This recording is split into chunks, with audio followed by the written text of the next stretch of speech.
We are now in the arena. Hello, ladies and gentlemen. It's Yintan here with the Baza, and we're here for the third place match with Deepwater Hooligans going up against Literally Triggered. And Deepwater Hooligans today have brought a very interesting setup. It looks like a variation on their previous armor control setup, with two Fleet Tempests supported by double Ishtar, Vex and Navy issue, double Command Destroyer, Deacon, Sentinel. What have Literally Triggered brought for us today?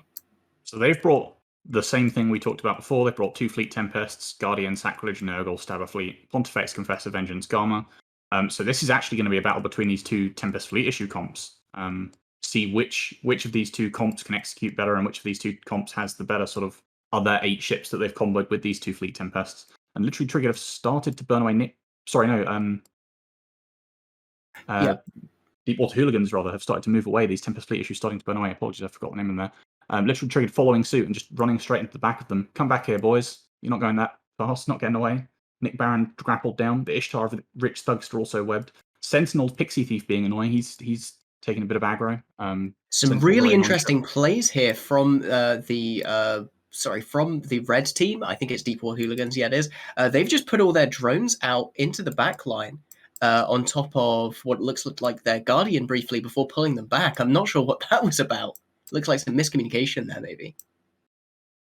They seem to have... Well, they're using some of their drones on these rep bots on this Sentinel now. These are swarming over.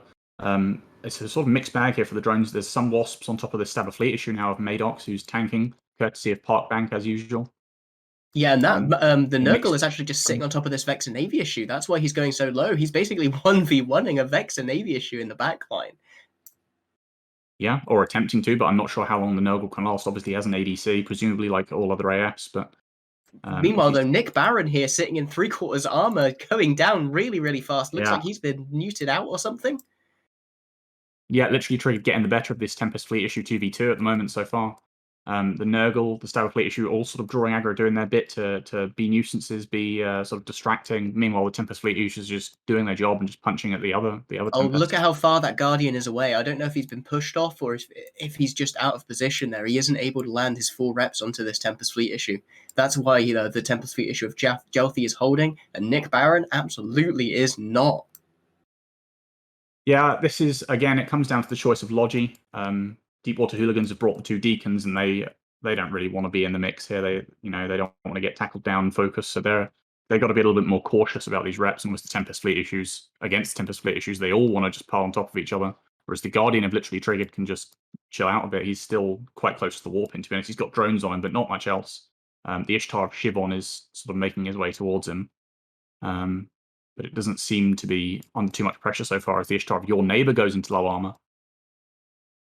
Yeah, you can see that the potential attack bar here for Deepwater Hooligans is now looking up roughly the same as the Literally Triggered attack bar, and that's a bad sign for them. They spent a lot of points to try and get a lot of mid-range into this comp with the two Ishtars and the Vex and Navy issue, and Your Neighbor here is now finally going down to the CEO's CEO. That's a great trade. Yeah, and they're about to lose the Tempest Fleet issue of Plutus as well. I believe a courtmate of mine briefly when I was sort of semi-AFK from the game in Integritas, I think, now with Deepwater Hooligans. And yeah, the Sentinel finally also taking chunks, finally get rid of this annoying little bugger flying around, disrupting everyone. Get out of here. Yeah, now we're going to get to see the real power of an armor control comp as well, because this is where things get just amazing for it. When you have the ability to just move around the arena as you wish, put all your newts on, concentrate your newts on whatever you need to deal with, it becomes suffocating trying to deal with a control comp at this point. Yeah, and control they definitely have. I mean, they've got such an extensive support wing here. We saw it fail in a game earlier, I believe, against Odin's Call, but in the other games they've played, plus the ones in the feeders, it's worked out to perfection. They've got such an extensive support wing with the 6 ships below 7 points, so they can get on top of pretty much anything. They've got ships in excess to just run around and tackle whatever they need to, and then the Tempest Fleet issues fly on over and do their thing.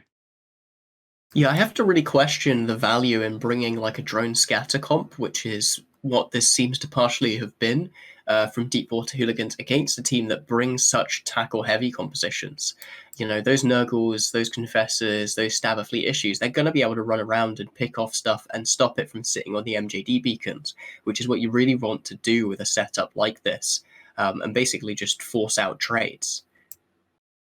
Yeah, Ithaca mentioned earlier on the desk the sort of MJD beacon strat, but I don't think we've really seen even the drone comps, any team particularly utilize the MJD beacons to any massive extent. I feel like the drone comps so far have just sort of died before they can even get there, to be honest.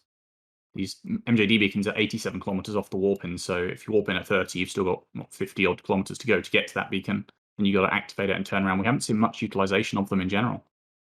No, it's surprising, but people don't want to risk things in the feeders. They are so powerful though. We've seen before, thanks to the initiative's exploits, just how powerful an MJD can be in terms of changing your positioning. You can still do MJD and then MJD with a native one. So you can effectively get to any single position you want in the tournament, as long as it's below something like 180 kilometers away, by MJDing in one direction and then MJDing yourself in the other direction to form the hypotenuse. So I'm surprised we haven't seen anyone try and execute on that yet, because it's something that's super potent with Vindicators and the like. Yeah, if you can execute it well, then it's definitely a strategy worth using. As this Magus of Akov stows, it's going to be the last ship to die in this match. And this will secure third place for Literally Triggered. So congratulations, good job, guys. You are the bronze medalists. Yeah, With one unfortunate. comp as well. Just the one comp, it's all you need. Much like Triumvirate and AT16. If you've got this one comp mastered, good job. Good for you. Keep using it. If it ain't broke, don't fix it. Absolutely. Well, with that, Literally Triggered have literally won. So let's hand it back to the studio and we'll break it down.